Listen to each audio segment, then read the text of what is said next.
ஆண்டவராகிய இயேசுவின் இனிய நாமம் மைமைப்படுவதாக. சத்தியம் டிவியில் காதுள்ளவன் கேட்க கடவன் என்ற இந்த நிகழ்ச்சியை ஒவ்வொரு வாரமும் கேட்டுக்கொண்டிருக்கிற உங்கள் வாழ்க்கையில் மெய்யான ஒரு எழுப்புதலை ஆண்டவர் கொண்டு வர நாம் ஆண்டவருடைய வார்த்தையை கேட்கிறோம், ஜெபிக்கிறோம். அனைத்து சபைகளும் ஊழியர்களும் ஒரு எழுப்புதலுக்காகவே எதிர்பார்த்து கொண்டிருக்கிறார்கள். இந்தியாவில் ஒரு மகிமையான எழுப்புதலை காண வாஞ்சிக்கிறோம், ஜெபிக்கிறோம். ஆண்டவர் ஒரு அசைவை கொண்டு வரப்போகிறார். ஆண்டவருடைய வருகையும் வெகு சமீபமாயிருக்கிறது என்பதில் சந்தேகமில்லை. ஆண்டவர் தம்முடைய நாமத்தை மகிமைப்படுத்த இன்றைக்கு ஆண்டவருடைய வார்த்தைக்கு நேராக நாம் கடந்து செல்வோம். பரலோகமும் பூலோகமும் இணைக்கப்பட வேண்டும். பரலோகத்திற்கிற தூதர்கள் இந்த பூமியிலே ஊழியம் செய்வதற்கு ஆண்டவர் அவர்களை ஏற்படுத்தி வைத்திருக்கிறார். அவர்கள் காற்றுகளாக, ஊழியர்களாக ஊழியங்களை செய்ய, நமக்கு உதவி செய்ய பணிவிடை ஆவிகளாகவும் அவர்கள் இருக்கிறார்கள். ஆண்டவர் நம்மையும் அந்த பரலோகத்தையும் இணைப்பதற்காக ஆண்டவர் எல்லாவற்றையும் செய்து கொண்டிருக்கிறார். இந்த பூமியில் ஆண்டவர் மனிதனை படைத்து அவனை அப்படியே விட்டுவிடவில்லை.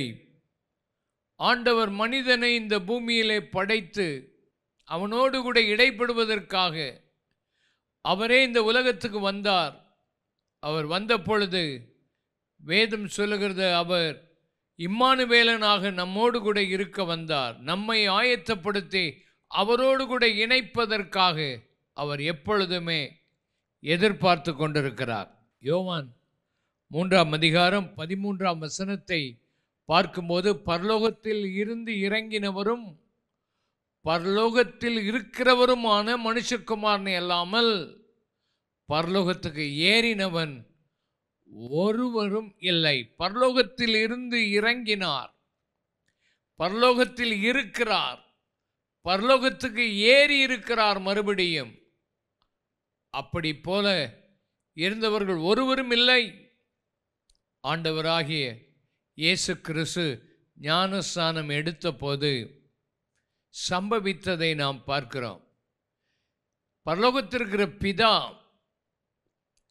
பூமியில் இருக்கிற தன்னுடைய குமாரனோடு கூட இடைப்பட்டு பேசுகிறார்.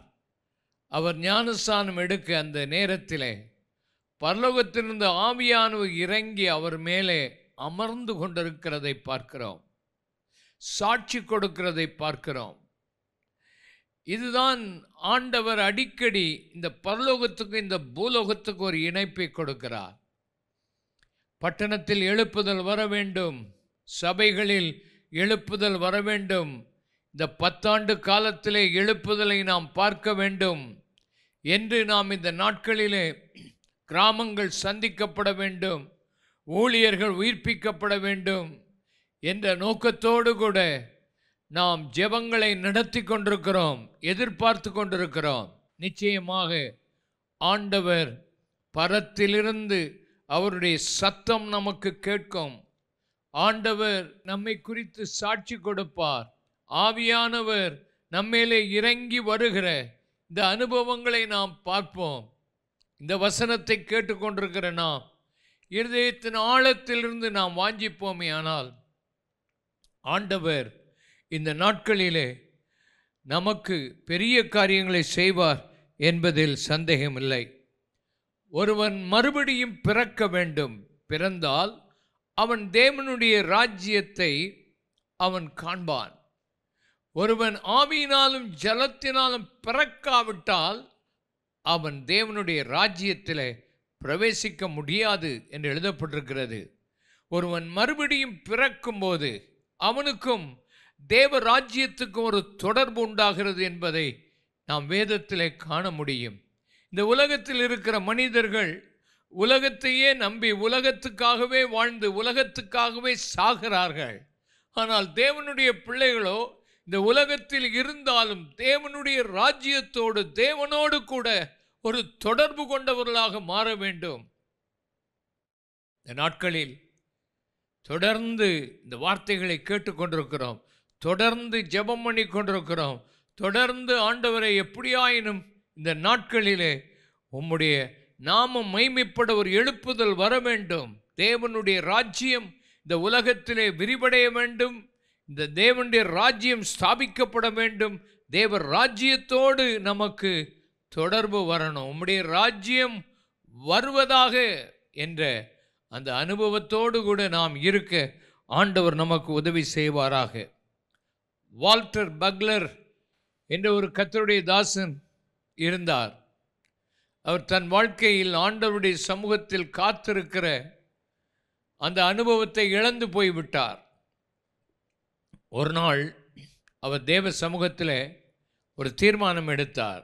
ஆண்டவரே, உம்முடைய அனலை நான் இழந்து விட்டேன், உம்மோடு கூட காத்திருக்கிற அனுபவத்தை இழந்து விட்டேன், நான் மறுபடியும் உம்மோடு கூட இருக்கிற அனுபவம் எனக்கு வேணும் என்று சொல்லி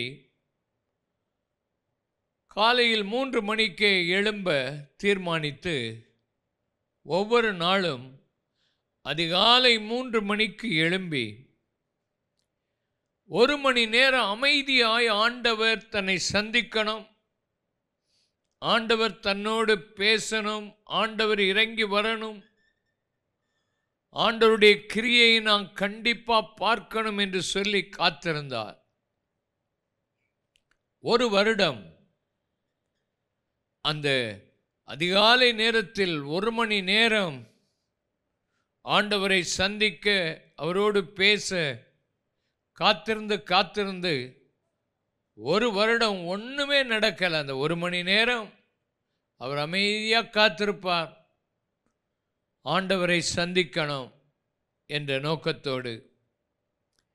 1 வருஷம் ஒரு சின்ன ஒரு அசைவு கூட பார்த்ததே இல்லை.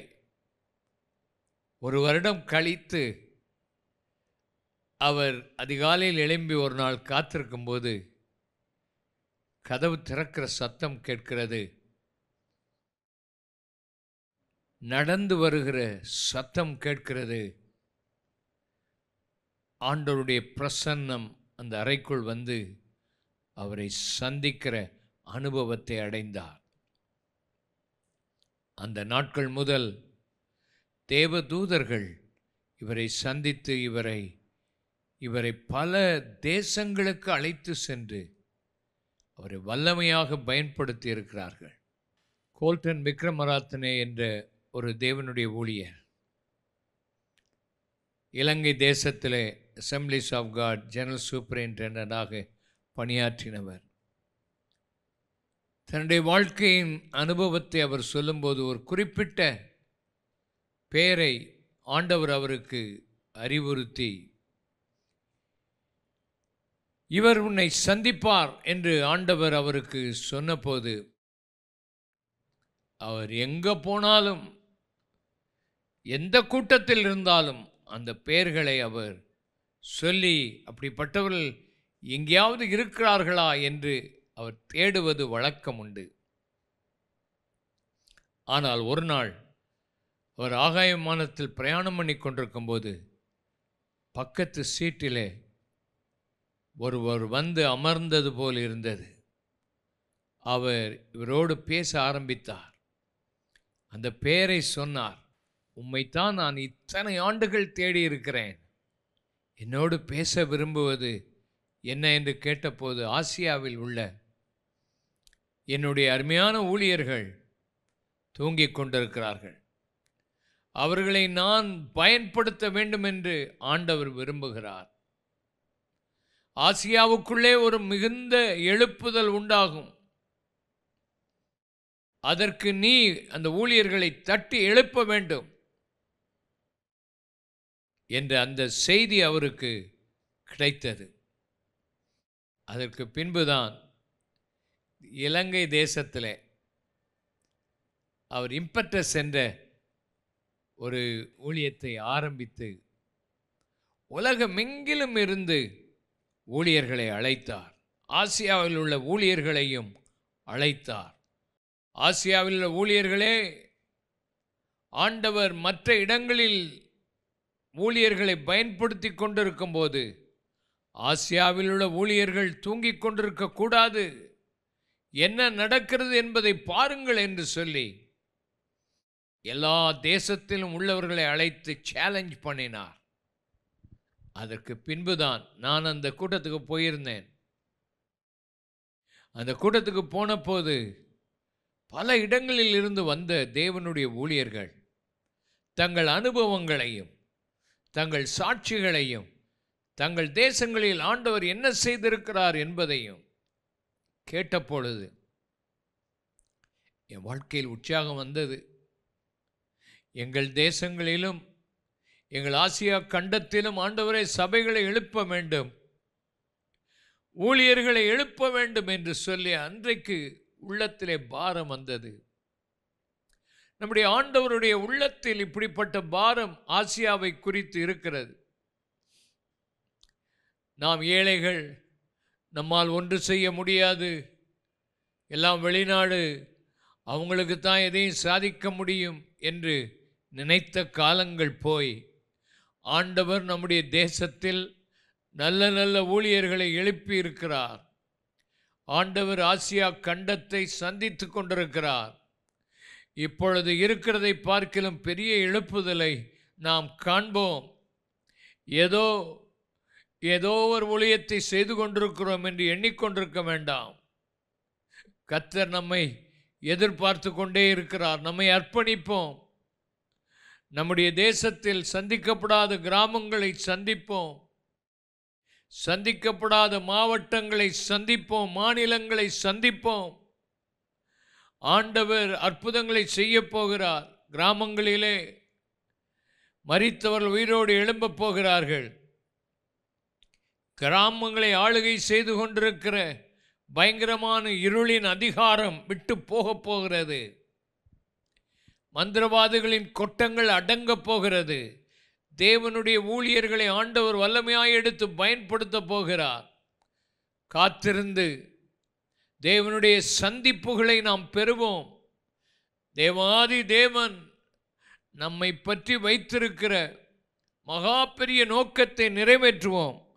ஆண்டவர் நம்மை ஆசீர்வதிப்பார். ஆண்டவராகிய இயேசு கிறிஸ்து இந்த பூமியிலே இருந்தபோது அவர் என்ன செய்தார்? அவருக்கும் பரலோகத்துக்கும் சம்பந்தம் இருந்தது. அப்படிப்பட்ட ஊழியத்தை செய்யும் போதுதான் வித்தியாசமாய் நாம் ஆண்டவருக்கு ஊழியம் செய்ய முடியும். இயேசு என்ன செய்தார்? மார்க் 1:35 வாசிக்கும் போது அதிகாலையில் இருட்டோடே எழுந்தார்.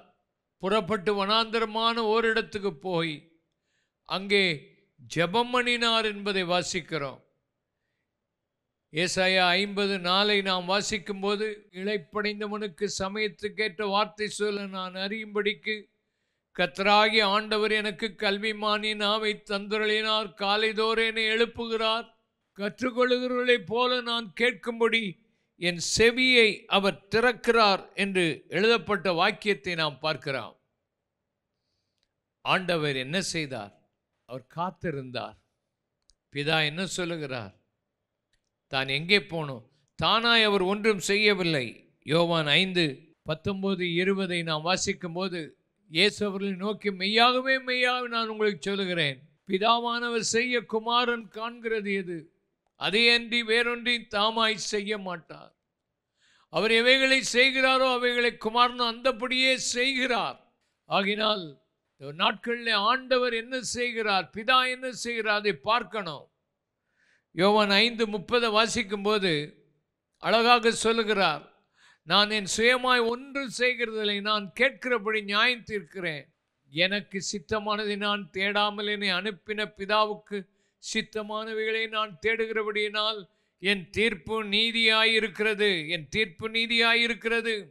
ஆண்டவராகிய இயேசு இந்த பூமியில இருந்தபோது எப்பொழுதும் பிதாவோடு தொடர்பு கொண்டு அவர் என்ன சொல்லுகிறார், அவர் என்ன செய்கிறார், அவருடைய கிரியை என்ன, அவருடைய சித்தம் என்ன, எப்பொழுதும் பரலோகத்துக்கும் பூலோகத்துக்கும் ஒரு தொடர்பு இருந்ததை நாம் பார்க்கிறோம். கைகளை உயர்த்தி, ஆண்டவரே, இந்த நாட்களில் இப்பேற்பட்ட தொடர்பை உண்டாக்கத்தான் நீர் எங்களை தேடிக்கொண்டிருக்கிறீர். பூமியிலே ஏதோ நாங்கள் ஒன்றை செய்கிறோம் என்று தனித்து விடப்பட்டதைப் போல இராதபடி ஆவியானவருடைய கிரியை வெளிப்பட, ஆவியானவருடைய ஒரு வித்தியாசம் உண்டாக நாங்கள் ஜெபிக்கிறோம். உம்முடைய சொப்பனங்கள், தரிசனங்கள், தீர்க்க தரிசனங்கள் வெளிப்படையாக வரட்டும். அற்புத அடையாளங்கள் வெளிப்படையாக வரட்டும். இயேசுவே, பெரிய காரியங்களை செய்வீராக. இயேசு கிறிஸ்து வாழ்ந்தபோது பெதஸ்தா குளத்தண்டைக்கு அவர் போனார். அந்த குளத்தண்டையிலே அவர் நிறைய வியாதியஸ்தர்களை பார்க்கிறார். ஒளியை செய்வதற்கு அதிக தருணம் இருக்கிறது. அங்கே ஒரு மேடை போட்டு பிரசங்கம் பண்ணி இருக்கலாம். ஆனால் அதை செய்யவே இல்லை. தனியா ஒரு மனிதன் 38 வருஷமாய் படுத்திருந்த அவனிடத்தில் மாத்திரம் போய் படுக்கையோடு அவன் எழுந்து நடக்கத்தக்கதாக அற்புதம் செய்தார். பிதா அன்னைக்கு அதைத்தான் செய்ய சொன்னார். அப்படி அவர் செய்தபடியினால் பிதாவுக்கு அது பிரியமாய் இருந்தது.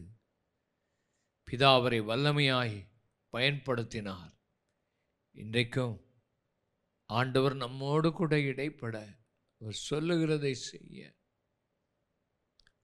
அவருடைய நாமத்தை மகிமைப்படுத்த பெரிய காரியங்களை ஆண்டவர் செய்வாராக.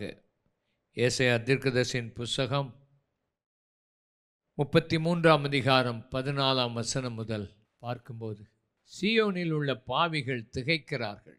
மாயக்காரரை நடுக்கம் பிடிக்கிறது.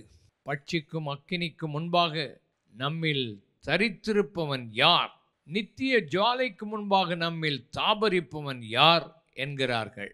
நீதியாய் நடந்து செம்மையானவைகளை பேசி இடுக்கண் செய்வதால் வரும் ஆதாயத்தை வெறுத்து பரிதானங்களை வாங்காதபடி தன் கைகளை உதறி இரத்தம் சிந்துவதற்கான யோசனைகளை கேளாதபடி தன் செவியை அடைத்து பொல்லாப்பை காணாதபடி தன் கண்களை மூடுகிறவன் எவனோ அவன் எங்கே இருப்பான்?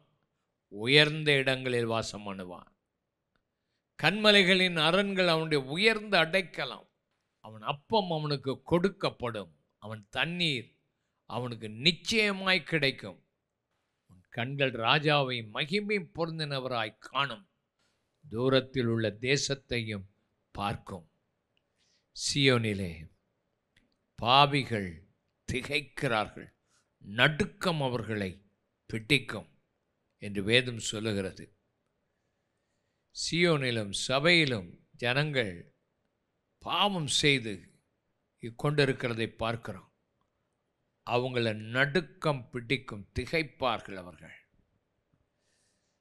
ஆண்டவரை ஏற்றுக்கொண்ட பின்பும் வாழ்க்கையில் துணிகரமான பாவங்களை செய்து கண்களை அடைத்து கொண்டு ஒருவரும் கேட்க வழி இல்லாமல் வாழ்க்கையில் துணிந்து திரிகிறாயோ, ஆண்டவர் திகைக்க வைப்பார். ஆனால் நீதியாய் நடந்து செம்மையானவைகளை செய்து அசுத்தமானவைகளை உன் கண்கள் பார்க்காமல் பண விஷயங்களிலே உண்மையாயிருந்து ஆண்டவருக்கு சாட்சியாய் நீ வாழும்போது உன் கண்கள் ஆண்டவரை பார்க்கும். உயர்ந்த இடங்களில் ஆண்டவர் உன்னை வாசம் பண்ண வைப்பார். கண்மலையின் வெட்டிப்புகள் உனக்கு அடைக்கலமாக மாறிவிடும். உனக்கு கிடைக்க வேண்டிய அப்பம் தண்ணீர் பரத்திலிருந்து கொடுக்கிற தெய்வம் அவர். அப்பமும் தண்ணீரும் சோர்ந்து போன எலியாவுக்கு ஆண்டவர் பரத்திலிருந்து கொடுத்து 40 நாள் இரவும் பகலும் நடக்க வைக்கவில்லையா? அந்த தெய்வந்தான் உங்களையும் என்னையும் இந்த பயங்கரமான சூழ்நிலையில் ஒவ்வொரு நேரமும் நமக்கு வேண்டிய கிருபையான வார்த்தைகளை கொடுக்கிறார் அல்லவா? கிருபையாய் நடத்துகிற தேவன் அவருக்கு உண்மையாயிருந்தால் உயர்ந்த ஸ்தலத்தில் நடக்க வைப்பார். சோர்ந்து போன உன்னை உயர்ந்த இடங்களில் வாசம் பண்ண வைப்பார். கைவிட மாட்டார். உன் கண்கள் எதையெல்லாமோ பார்த்து சோர்ந்து போகிறது. உன் கண்கள் ராஜாவை காணும் மகிமை பொருந்தின அந்த கர்த்தரை உன் கண்கள் காண வேண்டும். இந்த உலகத்தின் பிரச்சனைகளையே கண்டு, பாரத்தையே கண்டு, போராட்டங்களையே கண்டு, பயங்கரமான தொற்று நோய்களின் பயங்கரமான கிரியைகளை கண்டு உன் வாழ்க்கையில் சோர்ந்து போயிருக்கிறாயோ, கர்த்தர் உன்னை உயர்ந்த இடத்துக்கு கொண்டு போக விரும்புகிறார். அவரோடு வாசம் பண்ணி அவர் உனக்கு அப்பமும் தண்ணீரும் கொடுத்து உன்னை பலப்படுத்த அவர் விரும்புகிறார். எப்பமும் ஆண்டவர் தம்முடைய பிள்ளைகளுக்கு அதை செய்வார். கேரித் ஆற்றண்டையிலே தண்ணீரும் அப்பமும் இறைச்சியும் கொடுத்து கர்த்தர் காக்கிற கர்த்தர் உன்னை சோர்ந்து போகாமல் நடத்துவார். தேவதூதர்கள் உன்னை சந்திக்கிற காலம், தேவதூதர்கள் ஊழியத்தில் இறங்கி வருகிற காலம், ஆண்டவர் நீ நினைக்கிறதுக்கும் வேண்டிக் கொள்கிறதுக்கு அதிகமாய் கிரியை செய்து தம்முடைய எழுப்புதலை அனுப்பப் போகிறார் என்ற விசுவாசத்தோடு காத்திருக்கிற பிள்ளைகளை கைவிடவே மாட்டார். கைகளை உயர்த்தி, ஆண்டவரே, என் ஊழியத்தில், சபைகளில் நான் செய்யும் ஒவ்வொரு இடத்திலுள்ள பணிகளிலே, கிராமங்களிலே, பட்டணங்களிலே, நகர்ப்புறங்களிலே உம்முடைய தூதர்களுடைய சேனை இறங்கி வரட்டும். நாங்கள் நடந்து போகும்போது உம்முடைய தூதர்கள் எங்களுக்கு முன்பாக போகட்டும், எங்களுக்கு பின்பாக வரட்டும். எங்களை சுற்றிலும் தூதர்களுடைய சேனைகளை பார்க்க உதவி செய்யும். யோசுவா அன்றைக்கு கேட்டானே, நீர் யார்? நீர் எங்கள் பக்கம் சேர்ந்தவரோ, அல்லாவிட்டால் நீர் எதிரியின் பக்கம் சேர்ந்தவரோ?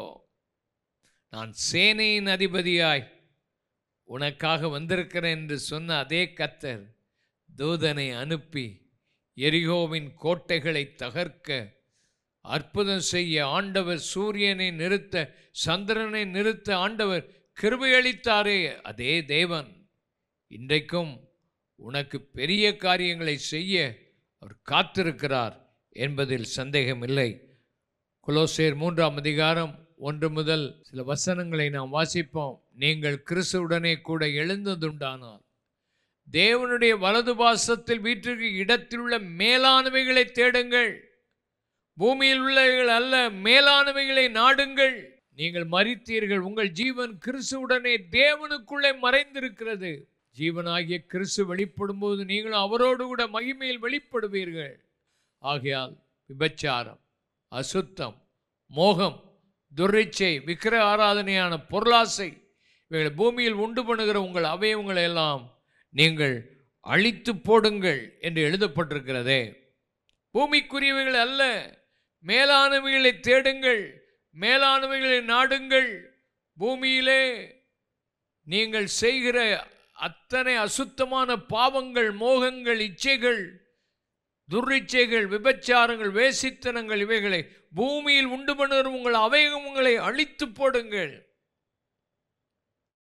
மேலான தேவன், உங்கள் ஜீவன் அவருக்குள்ளே இருக்குது. நீங்கள் இந்த உலகத்துக்கு மரித்தீர்கள், அவரோடு கூட நீங்கள் இருக்கிறீர்கள். மகிமையிலே நீங்கள் வெளிப்படுவீர்கள். பூமிக்குரியதை அல்ல, பரலோகத்துக்கு உரியதை ஆண்டவர் தேட உங்களை என்னை இந்த நாட்களில் அழைக்கிறார். அதனால் இந்த ஆண்டவரோடு கூட இருக்க உங்களை அர்ப்பணியுங்கள். ஆண்டவர் உங்களை ஆசீர்வதிப்பாராக. ஆண்டவருடைய கரம் இந்த நாளில் உங்களோடு கூட இருக்கும் என்பதிலே எந்த சந்தேகமே இல்லை. சகரியா தீர்க்கதரிசியின் புத்தகம் 3ஆம் அதிகாரம் 6-7 வசனத்தை வாசிக்கும்போது, கர்த்தருடைய தூதன் யோசுவாவுக்கு சாட்சியாக சேனைகளின் கர்த்தர் உரைக்கிறது என்னவென்றால், நீ என் வழிகளில் நடக்கும், என் காவலை காத்தால், ஆலயத்தில் நியாயம் விசாரிப்பாய், என் பிரகாரங்களை காவல் காப்பாய், இங்கே நிற்கிறவர்களுக்குள்ளே உலாவுகிறதற்கு இடம் நான் உனக்கு கட்டளையிடுவேன். ஒரு தூதன் சகரியாவுக்கு பக்கமாக வந்து நிற்கிறத பார்க்குறோம். 4 தடவை தூதன் தூதன் என்கிற வார்த்தை இந்த வசனங்களுக்குள்ளே வருகிறதை பார்க்குறோம். இந்த 1ஆம் வசனத்திலிருந்து வாசிக்கும்போது தூதன், ஆனால் சாத்தான் அவன் வலது பக்கம் நின்று அவனை குற்றப்படுத்தி கொண்டிருக்கிறான்.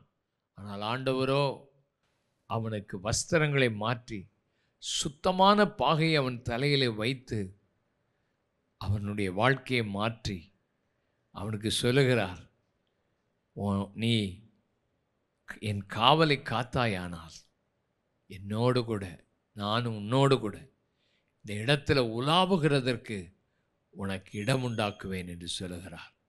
உன் வாழ்க்கையில் தேவனோடு உலாவணும், தேவன் உன்னோடு உலாவணும். நீ ஆலயத்தில் நியாயம் விசாரிக்கணும். ஆண்டவர் உன்னை மாற்றி அமைப்பார். ஒரு நல்ல ஊழியத்தை உனக்காக வைத்திருக்கிறார். சத்துரு உனக்கு விரோதமாக எத்தனையோ குற்றங்களை சொன்னாலும் ஆண்டவர் அவன் பக்கத்தில் இருக்க மாட்டார். அவனை கடிந்து கொள்வார். உன்னை குற்றப்படுத்தி கொண்டிருக்கிற சத்துருவாய் சாத்தானை கடிந்து கொள்.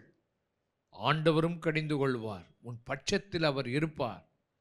அவர் உன்னோடு கூட இருந்து பெரிய காரியங்களை செய்வார் என்பதில் சந்தேகமில்லை. எபேசியர் 1:9 நாம் வாசிக்கும்போது, காலங்கள் நிறைவேறும் போது விளங்கும் நியமத்தின்படி பரலோகத்தில் இருக்கிறவைகளையும் பூலோகத்தில் இருக்கிறவைகளும் ஆகிய சகலமும் கிறிஸ்துவுக்குள் கூட்டப்படும். பரலோகமும் பரலோகத்தில் உள்ளவைகள் எல்லாம் பூலோகத்தில் உள்ளவைகள் எல்லாவற்றையும் கர்த்தர் மாற்றி ரெண்டையும் கூட்டி அமைப்பார்.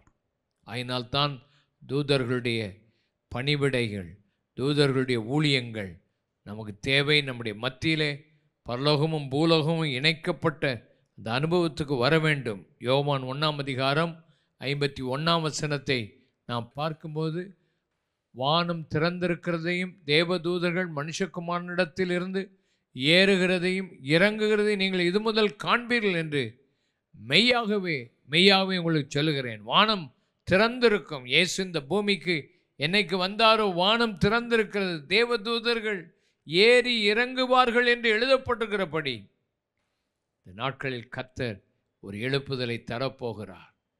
அற்புதம் நடக்கப் போகிறது. கிராமங்கள் சந்திக்கப்பட போகிறது. ஆண்டவர் இந்த 10 ஆண்டு காலத்தில் ஒரு பெரிய மகிமையான காரியத்தை செய்வார். ஆண்டவருடைய திருநாமம் மகிமைப்படும். கர்த்தரிடத்தில் கேட்போம், என்னுடைய இருதயத்தின் கண்களை திறந்தருளும், உம்முடைய ஞானத்தையும் உம்முடைய வெளிச்சத்தையும் பார்க்க எனக்கு உதவி செய்யும், உம்முடைய உயிர்த்தெழும் வல்லமை நான் பார்க்க எனக்கு உதவி செய்யும். எனக்கு இருக்கிற நம்பிக்கை, ஆண்டவரே இதெல்லாம் விசுவாசிக்கிற எங்களுக்கு தருவேன்னு சொன்னீரே, இந்த நாட்களில் ஒரு பெரிய எழுப்புதலை காண்போம். நிச்சயம் கர்த்தர் உங்களை ஆசீர்வதிப்பாராக. ஆண்டவருடைய திருநாமம் மகிமைப்படுவதாக. ஆமென். என் ஆத்துமாவே கர்த்தரை ஸ்தோத்திரி, என் முழு உள்ளமே உடைய பரிசுத்த நாமத்தை ஸ்தோத்திரி. என் ஆத்துமாவே கர்த்தரை ஸ்தோத்திரி, அவர் செய்த சகலபாம் மறவாதே. ஆமேன். கர்த்தராகிய இயேசு கிறிஸ்துவின் கிருபை, பிதாவாகிய தேவனுடைய அன்பு, பரிசுத்த ஆவியானுடைய அந்யோன்ய ஐக்கியம், சமாதான சுகம் இப்பொழுது எப்பொழுதும் நம் அனைவரோடும் கூட என்றைக்கும் வருகை மட்டும் இருப்பதாக. ஆமென்.